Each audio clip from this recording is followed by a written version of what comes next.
So you're looking to upgrade the hard drive in your iPod to a larger flash memory solution, but you don't know which one to pick. How much storage should I put? Should I use an SD card or an SSD? Do I need to buy an iFlash? Well, look no further, because today we'll be answering all those questions by going through each one and giving a general sort of ranking. But as always, what fits best for you will depend on your specific needs. In this video, I'll be focusing on the adapters for the iPod Classic 5th, 6th and 7th gens, but a lot of what I say in this video will also apply to the minis and Classic 3rd and 4th gens as well. But before we jump into it, let's answer this. Why even replace the hard drive in your iPod?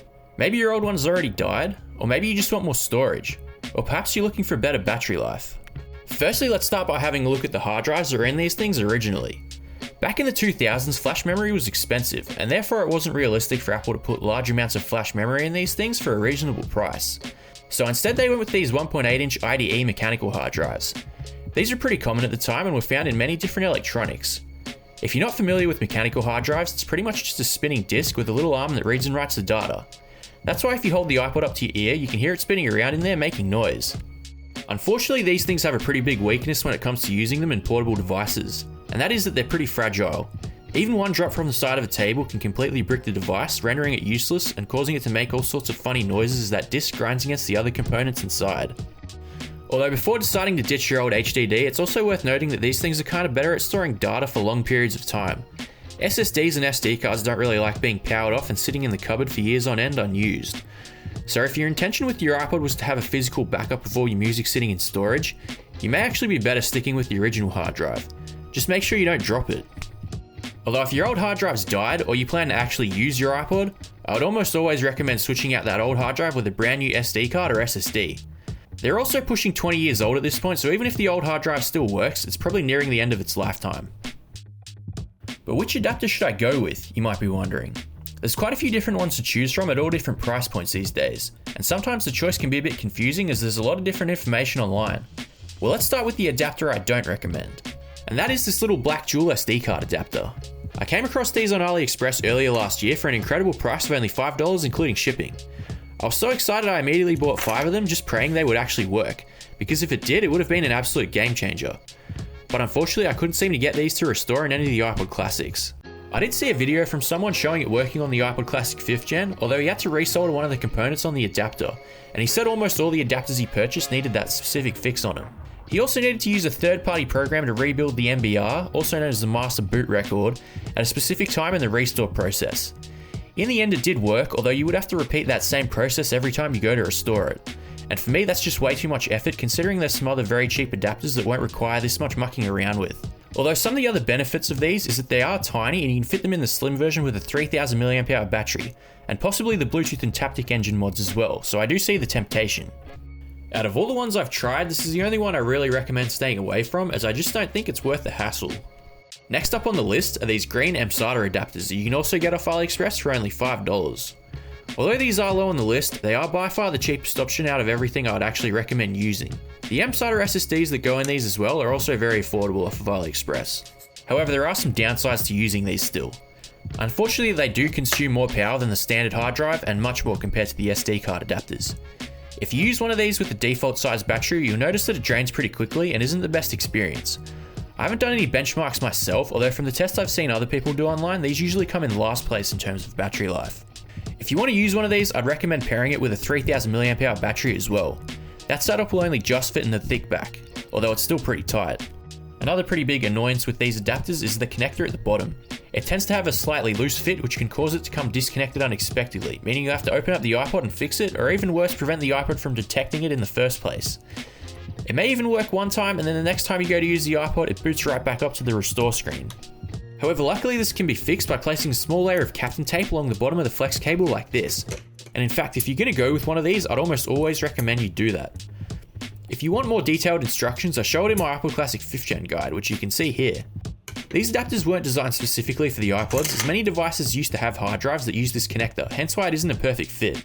These also rarely work for me in the 6th and 7th gens, so I'd only really recommend this for a budget 5th gen build. Although a lot of that does sound pretty annoying, if you are modding your own personal iPod and you want to keep it on a tight budget, this paired with a 3000 mAh battery in the thick version can be a great way to go. Depending how cheap you can get the iPod for and what size SSD you want, you could also probably do the whole build for under 100 AUD. I'll have links to buy them as well as the other adapters featured here in the description. Although if you value reliability, there are some better options for you a little further down the list. Next up on the list are these green M.2 adapters. These are very similar to the last adapter we looked at, although they use a slightly smaller M.2 SSD opposed to the M.SATA ones. The biggest advantage of these is that they can be used in the slim version of the iPod with the 2000 mAh battery. So if you prefer the slim profile, these are definitely the way to go. They also seem to not come disconnected inside the iPod as often as well, so I'd probably just go with one of these over the green M.SATA we looked at previously. I do recommend adding a bit of Captain tape behind the flex cable on these as well, because it can have a looser fit than the original hard drive. I've also had more luck with these on the 6th and 7th gens as well. They are pretty much the exact same price as the first adapter, so there's really no reason to not go with this over the first one. Another cheap option is these green CF adapters. I ended up putting this above the SSDs because you tend to get better battery life going with CF cards or SD card adapters opposed to an SSD. These do have the same loose connectors as the last two, so you will want to do the Captain tape trick again here as well. However, if you look at the adapter itself, you'll see there's no real electronic components on it. It's really just rewiring the pins from the iPod's logic board to the pins on the CF card. This means the adapter itself won't consume any power and means it's less likely to fail, which is why I put it a little higher on the list. It'll also fit in the thick version with the 3000 mAh battery, which is a pretty decent setup if you're on a tight budget. With these adapters, you have a couple of different options for what storage you can put in. You could either go with a compact flash card or a CF to SD card adapter. From the benchmarks I've seen online, the CF cards seem to have better battery life, although they are harder to find these days and are also becoming less and less available. Depending how much storage you want to put in here, they could be more expensive as well. You may struggle to find one that's over 128GB. I've used these RWWSK CF cards off of AliExpress in the past and I've never had any issues with them, so if you want to go the compact flash route, I'd probably recommend getting one of these. However, if you want to go the CF to SD card adapter route, I'd recommend just buying one of the iFlash CF to SD card adapters. This is because many of the aftermarket CF card adapters you'll come across online, sometimes referred to as the sketchy red CF adapters, won't always restore properly from within iTunes, and you'll have to do that same rebuilding the MBR trick that I mentioned with the first adapter. It's not on all of them, only some with the new firmware version. But by buying a non-iFlash branded CF adapter, there's about a 50-50 chance it won't work properly out of the box. And for me, it's just not worth the hassle of having to deal with that just to save $10. I have a lot of personal experience with this, and over the years I have amassed probably a pile of at least 50 of these CF adapters that just won't restore within iTunes. But it's also worth noting that it's only the PC version of iTunes as well where these won't restore in. On Mac they seem to work just fine, so that's another thing to keep in mind. I've also found that these haven't always worked with the 6th and 7th gens as well, although I think that might be more dependent on the CF card or SD card adapter you choose to go with. Again, I think the iFlash one should probably still work. So far, everything we've talked about are the cheapest options. Although most of these do work, they may be less reliable and may require a bit more fiddling around to get them working properly. Depending who you are, you may not want to deal with any of that. You'll see some people online claiming that these things have always worked fine for them and it's a waste of money to spend 10x the price on an iFlash. And then you'll see other people saying don't waste your time and money on these things at all because they're just too sketchy. So what's the actual truth? Should you go with one of the cheap ones off AliExpress or should you just buy the iFlash? Here's my personal opinion after having upgraded hundreds of iPod classics. If you're a tinkerer and most of your enjoyment is going to come from the process of modding the iPod opposed to actually using it because you just think it's cool and you want to keep it on a tight budget, then the aftermarket AliExpress adapters will work fine for you. This was me when I first got into modding iPod classics and my initial instinct was to just go for the cheapest option because after all they do the exact same thing, right? Well, only kind of. If you're genuinely looking to build a device that you can use reliably every day to listen to music and you never want to have to open the iPod up again after you build it, you do definitely want to go with an iFlash adapter. They just work every time and they've been specifically designed to work in the iPods. I've never received a faulty iFlash product and I've never had one fail on me, and at this stage I wouldn't sell an iPod that doesn't use an iFlash. The iFlash is going to work just as reliably as the original hard drive and have even better battery life if you go with an SD card or compact flash version. The cheap aftermarket ones may work 99% of the time, although you may find yourself having to randomly restore it and reload all your music once in a while, or open it up and reconnect the adapter because it's fallen out. So when deciding what adapter you want to go with, just ask yourself, what device do I actually want to build? Do I want to mod an iPod for as cheap as possible for the cool factor? Or do I want to build a reliable device that I can use every day without hassle and never have to open up again?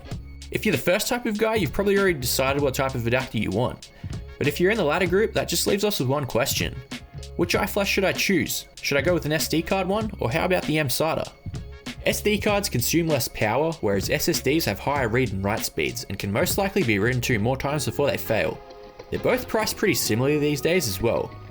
When it comes to using them in the iPods, I tend to think the advantages of an SD card far outweighs any advantage that an SSD might have. An iPod isn't a very intensive use case, so the benefits of an SSD won't really be noticeable here. But the additional battery life that comes from using an SD card definitely will. From the benchmarks I've seen from the iFlash guys, it seems you can expect roughly double the battery life out of an SD card opposed to an SSD. And the speeds at which we copy music to the iPod will be bottlenecked by the USB 2 interface anyways. From the benchmarks that I've seen, they cap out around 30 megabytes per second on the M.2 SSDs, and closer to 20 megabytes per second on the SD cards. This is way less than what either the SD cards or SSDs are capable of when not installed in an iPod, so either way it's going to take a pretty long time to get all your music on there. iFlash offer both an M.SATA and M.2 SSD adapter. The difference is the type of SSD that'll fit in these. Both types are pretty similar, just make sure you get the right one for your adapter. Both of these will only fit in the slim version with the original battery, or in the thick version with the 3000 mAh battery. If you're going to go with one of these, I definitely want to go with the larger battery as well. Next on the list we have the iFlash Dual. It's not a particularly bad adapter, I just can't see why you'd pick this over any of the other iFlash SD card adapters. It'll only fit in the slim version with the standard battery, or in the thick version with the 3000 mAh battery. It uses 2 full-size SD card slots as well. Maybe if you already have 2 full-size SD cards, you could justify going with this one, although it will consume more power as well, so I'm not sure. Next up is the iFlash branded CF adapter paired with a compact flash card. From the benchmarks on the iFlash website, this will be the most power efficient setup possible, which makes it pretty tempting. It's also a very affordable option as well, although again we need to keep in mind that this is only going to fit in the slim version with the standard battery, or in the thick version with the 3000 mAh battery. As I mentioned earlier, it's also hard to find CF cards above 128GB as well, so this may be a good option if you don't mind having a lower storage capacity and using the thick rear housing. If you want to use the slim rear housing, you may be able to achieve better battery life with the next few adapters and a larger battery. I think if you were to install a CF to SD card adapter in this thing, you may defeat the benefit of better battery life as well, but I'm not 100% sure as I didn't see any benchmarks for that. Coming in at third place we have the classic iFlash Solo. This has the lowest power consumption out of all the iFlash SD card adapters and will fit in the slim version with the 2000 mAh battery, or in the thick version with the 3000 mAh battery. It's also the best priced SD card adapter that they sell as well. However, it does use a full-size SD card slot opposed to micro SD. This makes the adapter too thick to fit in the slim version with the 3000 mAh battery. Another slightly annoying thing about this adapter is the SD card slot is one of those press in to release mechanisms. This can result in the SD card randomly coming out, meaning you have to open up the iPod and press it back into place. I've had this happen to me before personally. You can fix it by taping down the SD card, but still it's pretty annoying that it does that. So far I've been talking like all the iFlash adapters are great and all the aftermarket ones are sketchy. And while this is mostly true, there is one that defies this rule, and that is this dual socket micro SD card adapter you can get off AliExpress. It's priced similarly to the iFlash Solo, although it's a little more compact. Like the iFlash Solo, it'll fit in the slim version with the square 2000 mAh battery, although with a little more room to spare. You could also cram in a Bluetooth board and an iPhone mini Taptic engine in there as well, unlike with the iFlash Solo. The reliability on these is on par with the iFlashes from my experience. I've never had one of these things fail on me. They also allow for up to 2 micro SD cards, and the card slots have this unique locking mechanism that keeps them nicely in place. However, it is an unbranded product that hasn't been around for that long, so I do see why some people might decide to trust the iFlash over these a little more, but from my experience these are fantastic and I would definitely recommend considering it. The reason I decided to put this above the iFlash Solo is just because you can cram more hardware into the slim version going with one of these. I haven't seen any benchmarks regarding battery life, but from my experience it's been pretty good. The build quality is nice as well. And finally, coming in at number 1 we have the iFlash Quad. This is the best SD card adapter you can put in your iPod. It's the only adapter that'll fit in the slim version with the 3000 mAh battery. And if you want to go with the slim version, that setup will provide you with the best battery life possible. You'll also have enough room to add Bluetooth and a Taptic engine as well, which is my favourite combination of mods to put in an iPod. It manages to be so slim as it uses micro SD cards opposed to the full-size SD cards on the Solo and Dual. The SD cards also don't have that press to release mechanism and are positioned right up against the iPod's mid-frame, so you won't have to worry about your SD cards ever unplugging randomly. The power consumption is technically slightly worse than the iFlash Solo, although that'll be made up for by the beefier battery you can install in here. The feature of being able to install 4 micro SD cards is also nice, although there's no real benefit to filling up all the slots, unless you can get lower capacity cards cheaper than one bigger one. If I could only use one type of adapter, it would definitely be the iFlash Quad. I use these in most of my mail-in repairs I do for customers and have never had any issues with them failing. Some other things I could touch on is how much storage should you actually go with. As always, it'll really depend on how big your music library is. My music library is only around 60GB, so for me I'd go with the 128GB card and that'd be plenty. I know you see a lot of people wanting to chuck massive capacities in these things, and if you have a big music library, that's fine. However, if you have a music library that isn't that big, you may be better off going with a smaller size card as it seems to be less taxing on the iPod. For the iPod Classic 5th Gen, I found 256 gigs is probably the sweet spot. 512GB also works pretty reliably as well. 1TB will boot up, although it'll be noticeably slower, especially when restoring with iTunes, booting up and pressing play. 6th Gen Classics will have a 128GB limit due to something called LBA28 addressing. Some people claim they can get around this by installing Rockbox, although I've personally never had success doing that. 7th Gen can go up to 1TB without feeling too sluggish. I think the absolute max is 2TB, which I've tried only once. It's also worth keeping in mind that if you're putting a massive amount of storage in your iPod, you may not even be able to fully use all of it. This is because the iPod can only store so many track titles in its inbuilt memory before it runs out. For the classic 5th Gen 30GB, this is around 20,000 tracks, or around 50,000 tracks on the classic 5th Gen 60 and 80GB, as well as the 6th and 7th Gens. Depending what you're listening to, you may easily fill that up well before you get anywhere near 512GB or 1TB. So there we have it. That's my 2 cents on all the adapters you can use to upgrade the storage on your iPod. The TLDW is, if you want the best cheap setup, get a $5 M.2 adapter and a 3000 mAh battery off of AliExpress. And if you want the best, most reliable setup possible, get the iFlash quad with a 3000 mAh battery and the slim version. As always, I have links to buy all the adapters featured here in the description below. If you want to install one of these but you think it looks too complicated, you can book a mail-in repair on my website, links in the description. You can send your iPod in from anywhere in the world and we can upgrade it with a larger SD card or SSD, a 3000 mAh battery, or even Bluetooth. We also sell these pre-made Bluetooth upgrade kits if you're keen to give it a go yourself. Thanks for watching. I hope you were able to better understand which adapter will work best for you. If you want to see more videos like this, subscribe to the channel. I have an in-depth repair guide for how to fix almost every iPod model and plenty more cool mods to come. Like, subscribe, see you next time, and bye.